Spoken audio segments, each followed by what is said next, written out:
ఒకప్పుడు ఒక సంపన్నురాలు Tiruvannamalai railway station లో దిగి ఒక పెళ్లికి వెళ్లడం కోసమని తిరువణ్ణామలై వచ్చి ఒక జట్కా మాట్లాడుకుని వెడుతూ ఉంటే ఆ జట్కా వాడు ఆ కొండలలోకి అరణ్యంలోకి తీసుకుపోతున్నాడు. ఆవిడ ఇదేమిటి ఇలా తీసుకెడుతున్నావు అంటే నోరు విప్పితే చంపేస్తానన్నాడు. భగవానుడు ఇక్కడే కొండ రూపంలో ఉన్నాడు, నన్ను రక్షిస్తాడని ఆవిడ జట్కాలో కూర్చుని అరుణాచల శివ అరుణాచల శివ అరుణాచల శివ అని 3 మాటలు అన్నారు. అనేసరికి పెద్ద పెద్ద టార్చ్ లైట్లు వేసుకుని ఒక పోలీస్ టీం ఒకటి అక్కడికి వచ్చింది.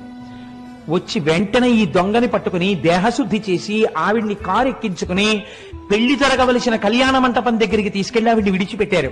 అన్నారు తన బంధువులతో కలిసి పోలీస్ స్టేషన్కి వెళ్లి, నిన్న రాత్రి నన్ను కొంతమంది పోలీసులు రక్షించారు, వాళ్ళ నెంబర్లు ఇవి, తమిళనాడు పోలీసు సర్వీస్ లో ఈ నెంబర్లు ఉన్న పోలీసులు లేరమ్మా, పరమశివుడే ఆ రూపంతో వచ్చి ఆవిడ్ని రక్షించాడు ఆ రోజున.